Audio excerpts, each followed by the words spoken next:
Walt Disney had the vision. But Roy Disney had the power. While Walt took the spotlight, Roy worked in the shadows, making the deals, controlling the money, and cleaning up the mess. But behind the curtain wasn't just a supportive sibling. Roy was the architect of the empire. And the real story of Disney's rise? It's filled with betrayal, secrecy, and a quiet man who outplayed everyone, even his own brother. Number 1. The Great Betrayal, when Walt hid a company from his own brother. In 1950, Walt Disney secretly formed a private company, Walt Disney Incorporated, later renamed WED Enterprises, without telling his brother Roy or the board of directors at Disney Productions. Through WED, Walt claimed personal ownership over the design and profits of future Disneyland attractions like the monorail and the Disneyland Railroad. For Roy, the business-savvy co-founder, it wasn't just an insult, it was a direct violation of company ethics. Walt was earning personal income on assets funded by the public company. The betrayal sparked a silent war that lasted for years. Roy, furious but methodical, eventually forced Walt to sell a large portion of WED back to the company in 1965 for $3.8 million. But Walt retained key rights, including to his name and the railroad royalties. Their relationship never fully recovered. Some insiders claimed this was the one moment Roy truly felt stabbed in the back by the brother he'd spent his life supporting. Was this a financial dispute, or had Walt finally betrayed the one man who always had his back? Number 2. Roy quietly renamed the kingdom and took control. When Walt died of cancer in December 1966, the Disney company was thrown into crisis. Walt had been its soul, its face, and its engine. With him gone, most assumed Roy would finally retire. Instead, he stepped up with quiet authority. His first move was symbolic but powerful. He ordered every document, blueprint, and sign for the upcoming Florida park changed from Disney World to Walt Disney World. "This will be Walt's park," he declared. Everyone must know whose dream it was.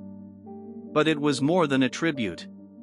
Roy reshaped the leadership structure, reasserted authority over the board, and led the largest corporate transition in Disney history. From 1967 to 1971, Roy oversaw every detail of Walt Disney World's construction, from the underground tunnel systems to the launch of its massive hotel complexes. His control was absolute, and his ability to keep the company stable stunned even Walt's closest allies.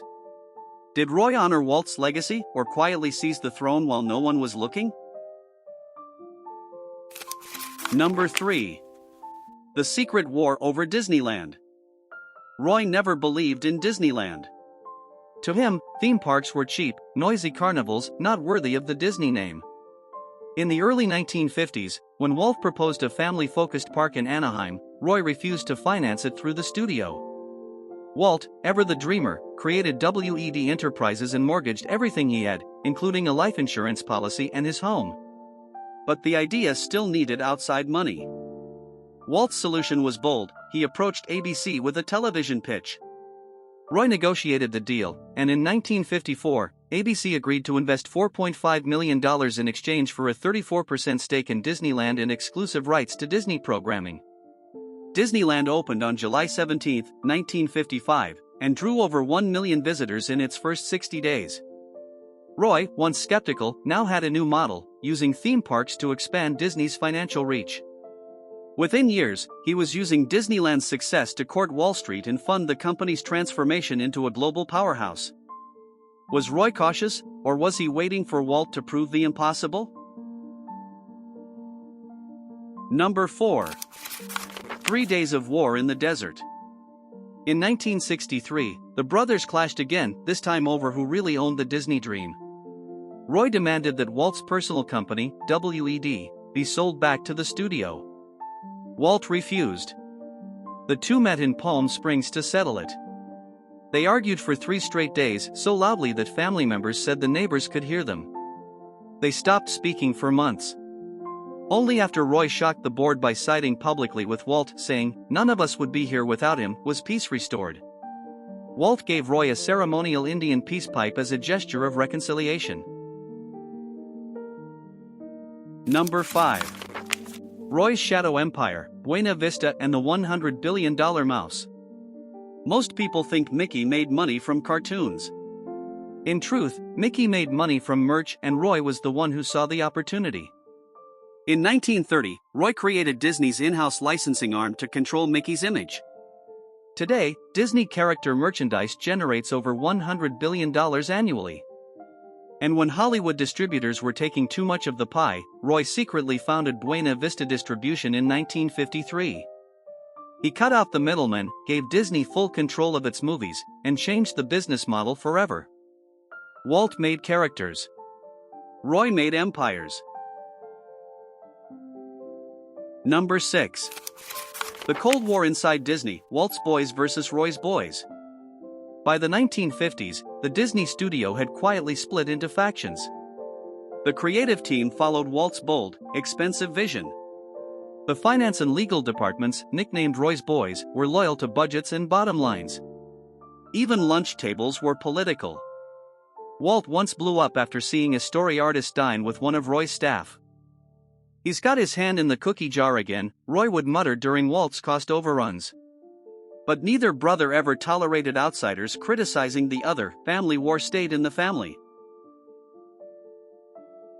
Number 7. He oversaw the largest land grab in Hollywood history. While Walt dreamed of Epcot, Roy engineered the most secretive land deal in American entertainment. Under fake names like Bay Lake Properties and Latin American Development and Management Corporation, Roy acquired over 27,000 acres in Florida at around $80 per acre. Once the press uncovered the scheme in 1965, land prices soared. But it was too late. Roy already had the kingdom. Number 8. The Modest Mogul and the Freemason Rumors. Roy Disney was a deeply private man. Unlike Walt, he hated interviews and avoided public speeches. But there was one strange footnote in his personal life that continues to fuel speculation: his quiet membership in the Freemasons. While there's no evidence of any conspiracy, Roy's longtime association with the Masonic Lodge has inspired endless theories about hidden symbolism in Disney parks. He eventually resigned from the organization and never spoke publicly about it. Was it just a common affiliation for businessmen of the era? Or did Roy bring more than just finance to the Disney kingdom? Number 9. He died 11 weeks after opening Walt Disney World. On October 1, 1971, Roy stood beside Mickey Mouse and opened Walt Disney World to the world. He had postponed retirement, battled health problems, and managed the largest construction project in entertainment history. At 78, he had nothing left to prove. Just 11 weeks later, on December 20, 1971, Roy Disney died of a cerebral hemorrhage. His final wish, that his brother's name be placed on the Florida park, not his. Even in death, he stayed behind the curtain, the loyal architect of a global empire. Number 10. The legacy Roy never claimed. Roy Disney never wanted fame. But those who knew the truth made sure he wouldn't be forgotten. In 1999, Disney unveiled a statue at Magic Kingdom, not of Walt, but Roy, sitting on a bench with Minnie Mouse. It's called Sharing the Magic. While Walt's statue stands in the center of the park, Roy's welcomes guests quietly from the entrance. It's the perfect metaphor. Roy didn't build fantasy. He made fantasy possible.